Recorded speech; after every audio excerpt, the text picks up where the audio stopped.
Bulletin of Bihar में हम बात करेंगे एक खास शख्सियत से।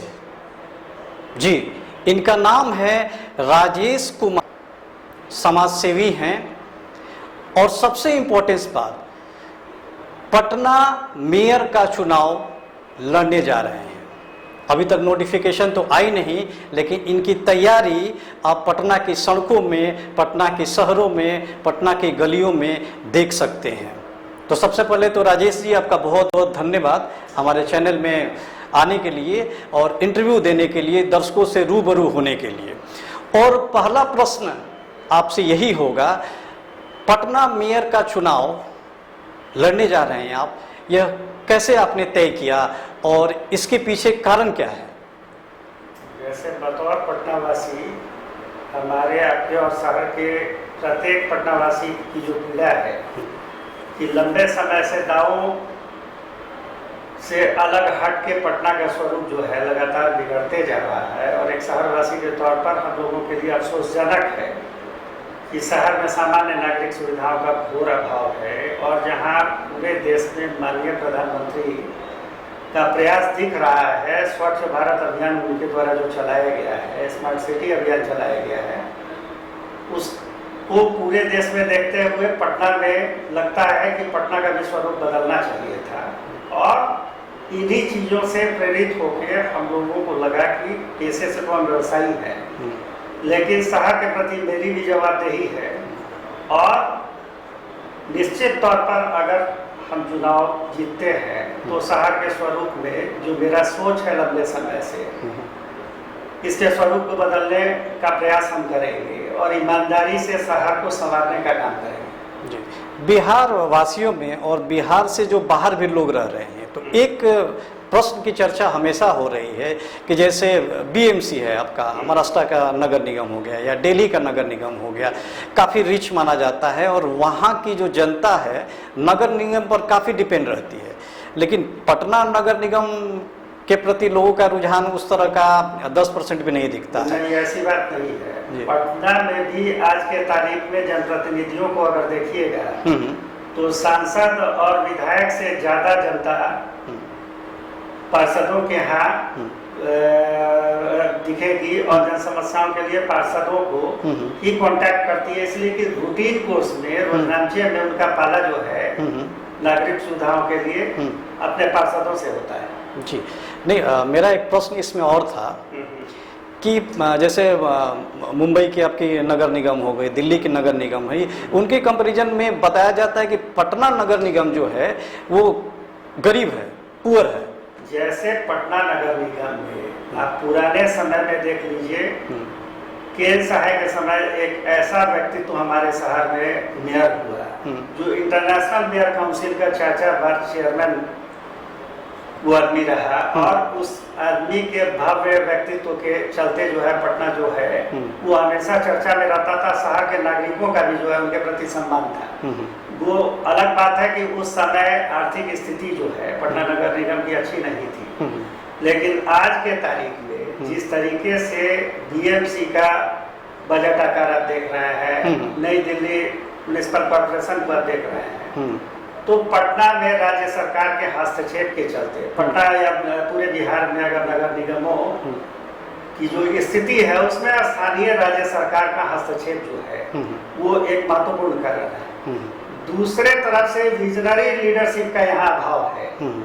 जो भी अभी आज के तारीख में महापौर के पद पर आए हैं, अफजल इमाम साहब आए, सीता साहू हैं, इन लोगों के तरफ से शहर के समस्याओं के प्रति जो रवैया होना चाहिए था, जिस तरीके से विजन होना चाहिए था, इन लोगों का विजन नहीं रहा। और ये एक सूत्रीय एजेंडा में लोग बने बनाए ढर्रे पर ये लोग चलते रहे, जिसके कारण नगर निगम का जो है स्वरूप बदल नहीं पाया, शहर का स्वरूप नहीं। इस बार मेयर का और उप मेयर का जो चुनाव होने वाला है वो तो डायरेक्ट जनता चुनेगी इनको। तो आपके विचार में इस चुनाव में आने का वजह यह भी तो नहीं रहा कि नहीं डायरेक्ट जनता चुनेगी इसलिए मैं ये चुनाव लड़ूंगा, क्योंकि मेयर का इम्पोर्टेंस काफ़ी बढ़ जाएगा? निश्चित तौर पर, और ये फैसला सरकार की तरफ से जो लिया गया है ये सराहनीय है नगर निगम के राजनीति में जिस तरीके से भ्रष्टाचार का बोलबाला है कि हर साल 1.5 साल में जो है अविश्वास प्रस्ताव लाके और खुला खेल फर्रुखाबादी सबके नजर में होता था कि पैसे के बलबूते पर जो मेयर होता था, डिप्टी मेयर को हटाया जाता था और ये करप्शन दिखता था लोगों को। तो नए परिस्थिति में ये संभव नहीं है और दूसरी तरफ से मेयर की जवाबदेही शहर के तमाम नागरिकों के प्रति होगी। पहले था कि आप अपने समर्थक पार्षदों के वार्ड तक ही सीमित थे, 30-32 पार्षद आपके मेयर बनाने के लिए होते थे और बाकी 42-43 वार्ड जो है वो पूरी तरह से उपेक्षित होता था। तो इस बार बदले हुए परिस्थिति में बदलाव होगा, जो स्वागत योग्य है। जी, वार्ड पार्षद का लगता है कहीं ना कहीं इम्पोर्टेंस कम होगा, क्योंकि अब तो वार्ड पार्षद का ज़्यादा भागीदारी रहेगी नहीं मेयर और उप मेयर को चुनने में।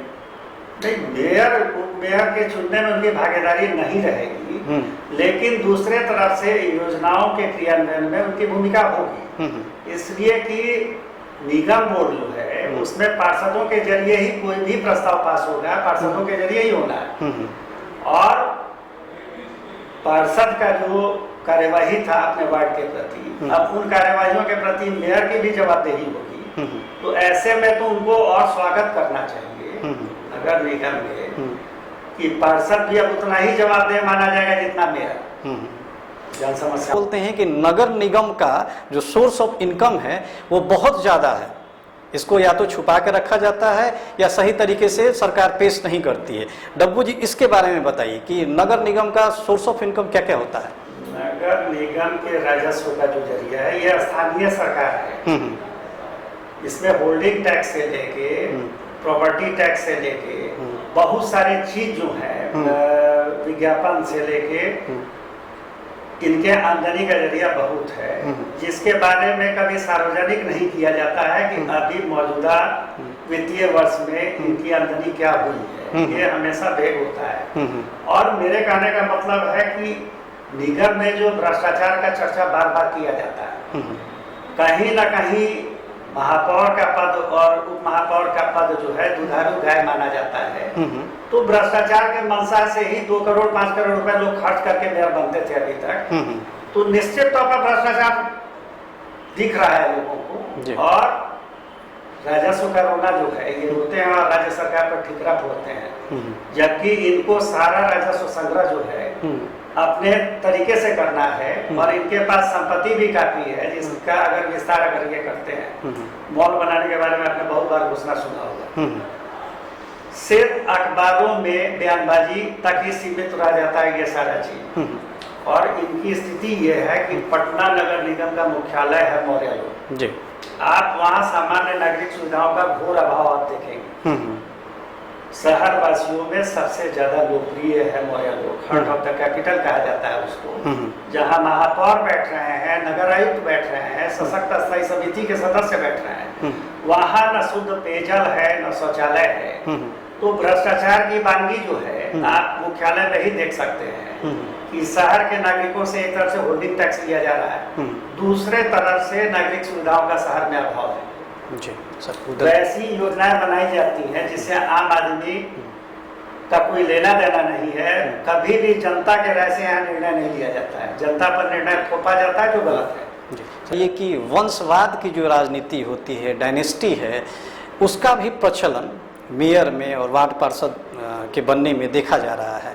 आपने एक इनिशिएटिव लिया है, क्या आपको लगता है कि आपने जैसे इनिशिएटिव लिए वैसे और लोग भी इनिशिएटिव लेंगे इस पूरे नगर निगम में और इसका खासा प्रभाव भी पड़ेगा? बिल्कुल, जैसे अभी माननीय मुख्यमंत्री का जो महिला सशक्तिकरण के तहत जो पंचायती राज में जो प्रयोग आरक्षण का किया गया है, इसका परिणाम शराबबंदी टाइप का ही है कि एक तरफ से सरकार का दावा है कि शराब बंद होने से लोगों के जीवन स्तर में सुधार आ रहा है, लेकिन ये कहीं दिख नहीं रहा है। धड़ल्ले से शराब बिक रहा है और शराब बिकने का नतीजा लोग अपने जान से हाथ गंवा रहे हैं, अपराध अनियंत्रित होते जा रहा है पूरे बिहार में।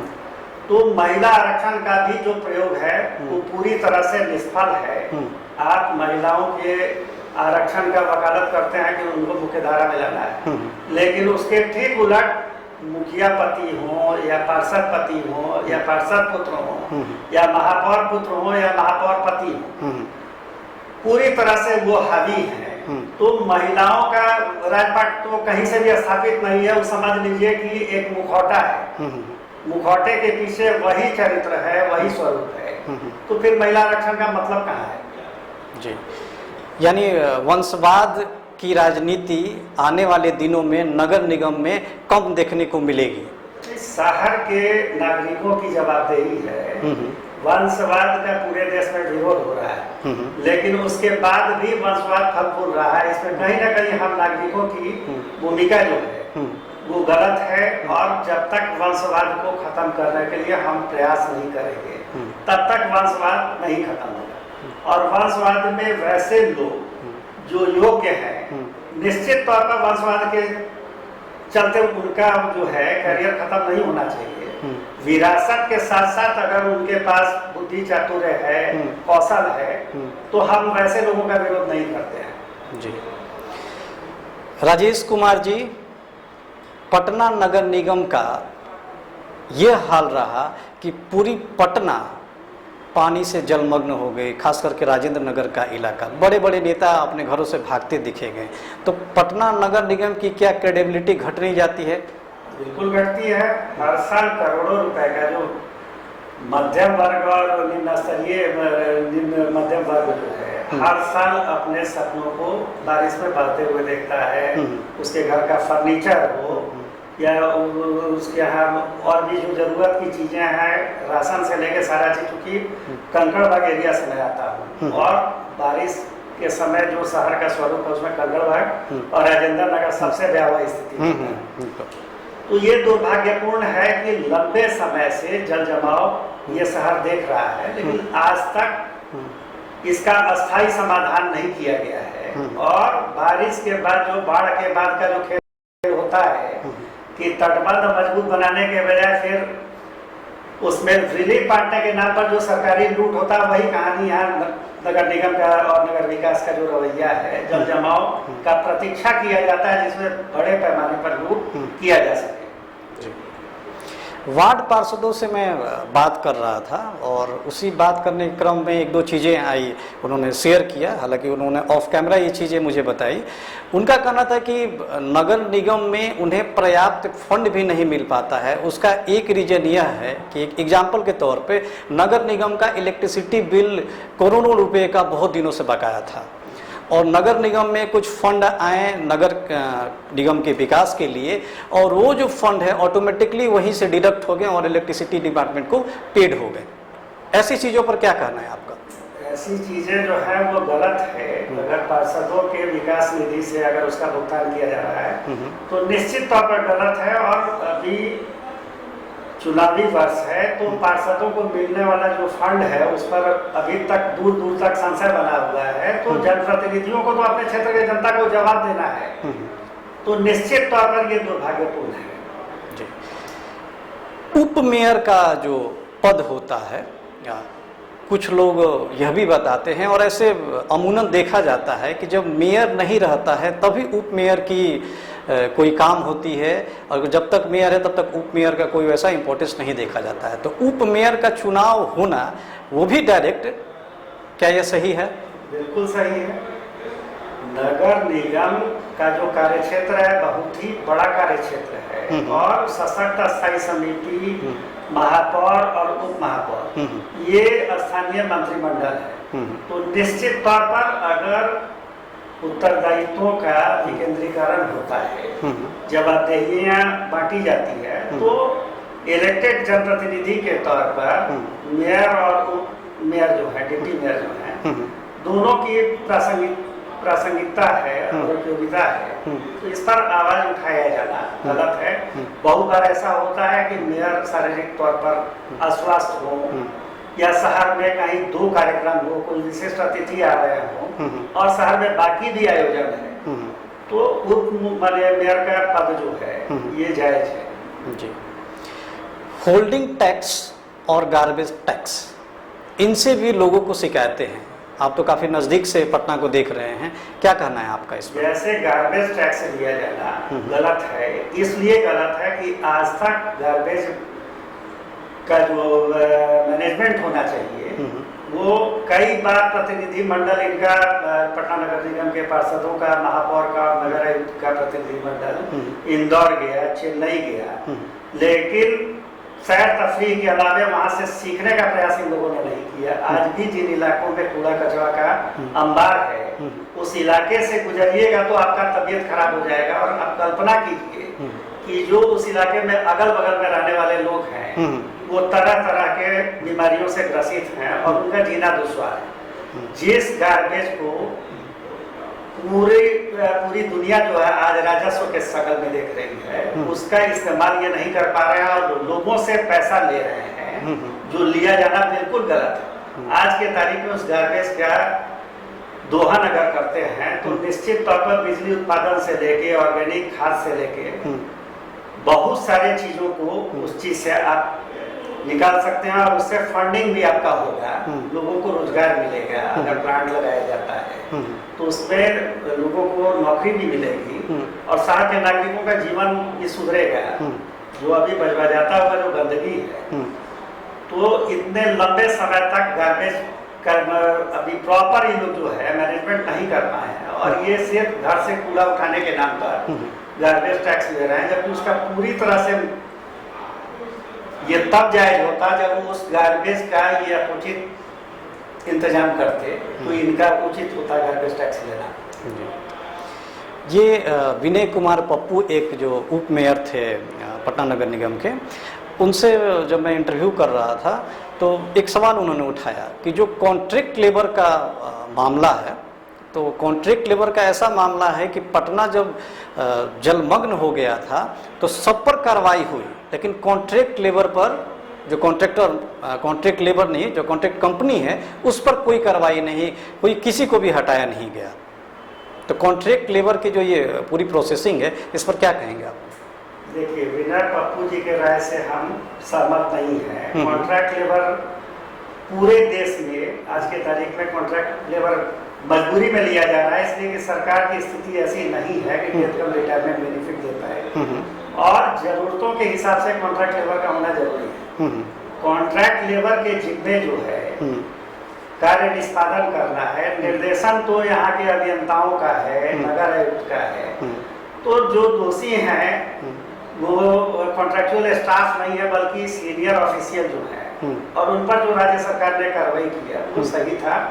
इसलिए मैं विनय पप्पू जी के इस विचार से सहमत नहीं हूँ। जी, आयुष्मान कार्ड हो गया, आपका वृद्धा पेंशन हो गया, राशन कार्ड जैसी बुनियादी चीज़ें में एक वार्ड पार्षद का लोगों के साथ इंटरेक्शन खूब होता है और उसमें उसकी हेल्प भी करते हैं। ठीक है, तो ये जो बुनियादी सुविधाएं हैं और इसको डिजिटलाइज करने के लिए आपके अनुसार और क्या होना चाहिए? जैसे अभी जो ज़्यादातर वार्ड पार्षद हैं वो जनप्रतिनिधि के भूमिका में चुनाव तक तो होते हैं, लेकिन चुनाव के बाद फिर अगले चुनाव आने के बाद ही वो अपने आप को जनप्रतिनिधि समझते हैं। इस बीच में वो जवाबदेही को कहीं न कहीं खूंटे पे टांग के वो अपने स्वार्थ में लग जाते हैं। और जिस तरीके से एक जनप्रतिनिधि का प्रयास होना चाहिए, अभी शहर में 75 वार्ड में गिनती के लोग होंगे जो इस मामले में जवाबदेह हैं। ज्यादातर लोगों के खिलाफ जनता में आक्रोश है, क्योंकि जिन चीजों के लिए एक जनप्रतिनिधि का वार्ड में होना जरूरी होता है उन चीजों के लिए समय पर ये उपलब्ध नहीं होते हैं, ये दुर्भाग्यपूर्ण है।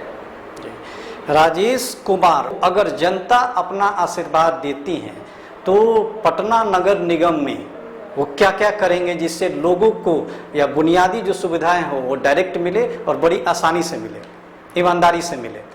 जैसे मेयर चुनाव में अगर जनता का आशीर्वाद हमको मिलता है तो सबसे पहले तो निगम में व्याप्त भ्रष्टाचार को दूर करने का सबसे पहला प्रयास मेरा होगा। दूसरे तरफ से शहर के आम नागरिकों की जरूरतें क्या है, पूरे शहर में जनता के राय से उन चीजों को इकट्ठा हम करेंगे। हम थोपेंगे नहीं, किसी भी निर्णय को जनता पर थोपेंगे नहीं, बल्कि जनता के राय के हिसाब से ही निर्णय लिया जाएगा। शहर के किस वार्ड में कौन सी जरूरतें हैं, किसी वार्ड में शुद्ध पेयजल का अभाव है, कहीं नाले का मामला है, कहीं पार्क नहीं है। अब शहर को अगर अच्छे तरीके से देखिएगा तो पटना में दो तरह का पटना आपको दिखेगा। एक तरफ बहुत सारा डेवलप वार्ड है और दूसरे तरफ से लगेगा कि बाबा आदम युग में आप जी रहे हैं। आज भी वहाँ बहुत चीजों का अभाव है। तो सबसे पहले जो पिछड़े हुए वार्ड हैं उनको मुख्य धारा में लाना होगा। उसको बराबरी पर लाए बिना कभी पटना स्मार्ट नहीं बनेगा। 2-4 वार्ड को स्मार्ट बना देने से पटना स्मार्ट नहीं होगा। स्वच्छता रैंकिंग में कभी अव्वल नहीं आएगा। इसलिए बेसिक जो चीज है उस पर मेरा फोकस होगा। दूसरे तरफ से आप महिला सुरक्षा के दृष्टि से और अपराध नियंत्रण के ख्याल से शहर में सार्वजनिक स्थलों पर और मोहल्ले में जो सुनसान जगह सब जो है चिन्हित करके वहाँ सीसीटीवी जो है, स्ट्रीट लाइट के साथ सीसीटीवी का प्रावधान मेरे प्राथमिकताओं में होगा। पब्लिक टॉयलेट जो शहर की आबादी है 25 से 30 लाख आबादी है, उसके अनुपात में शौचालयों की संख्या नगण्य है और जो है वो ऑपरेशनल नहीं। शौचालय टाटा की तरफ से भी आया, वर्ल्ड बैंक की तरफ से भी आया। शौचालय तो बना दिए जाते हैं लेकिन कर्मियों की नियुक्ति नहीं की जाती है और सामग्री नहीं दिए जाते हैं, जिसके चलते वो इस्तेमाल के लायक नहीं होता है। तो पहले उन चीजों पर मेरा पूरा फोकस होगा। इसके अलावा नगर निगम में जो हार्डकोर मेहनत करने वाले जो एम्प्लॉइज हैं उनके चेहरे पर जब तक हंसी नहीं आएगी, उनके चेहरे पर रौनक नहीं आएगी, तब तक शहर नहीं संभलेगा। इसलिए कि पदाधिकारी निर्देश देते हैं लेकिन शहर को सजाने का काम जो है ये क्लास 4 इनका बहुत बड़ा भूमिका है। हर दिन अपने जवाबदेहियों को, जाड़ा हो गर्मी हो बरसात हो, हर मौसम में ये अपने जवाबदेहियों के प्रति जो है सजग होते हैं। तो इनके सैलरी का भी मामला बहुत दिनों से चला आ रहा है। हम लोग हमेशा देखते हैं धरना प्रदर्शन होते हुए, लेकिन उनकी बेहतरी के लिए आपका प्रयास नहीं हुआ है।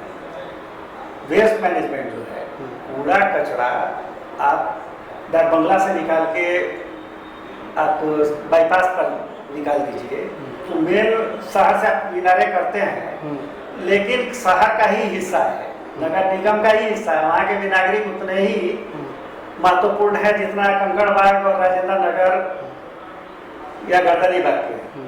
तो गार्बेज मैनेजमेंट भी हमारे लिए सबसे इम्पोर्टेंट है, इसलिए कि उससे राजस्व भी आएगा। और विज्ञापन, जिस तरीके से विज्ञापन एजेंसियों का कहीं अता पता नहीं है, लेकिन शहर में आप होर्डिंग देखेंगे तो एक अलग तस्वीर आपको दिखेगी। लेकिन निगम के पास राजस्व जब आप पता कीजिएगा तो होर्डिंग के मुकाबले राजस्व संग्रह नगण्य है। तो आप विज्ञापन के बदले में आप स्ट्रीट लाइट उन लोगों को दे सकते हैं, सीसीटीवी दे सकते हैं मेंटेनेंस के लिए।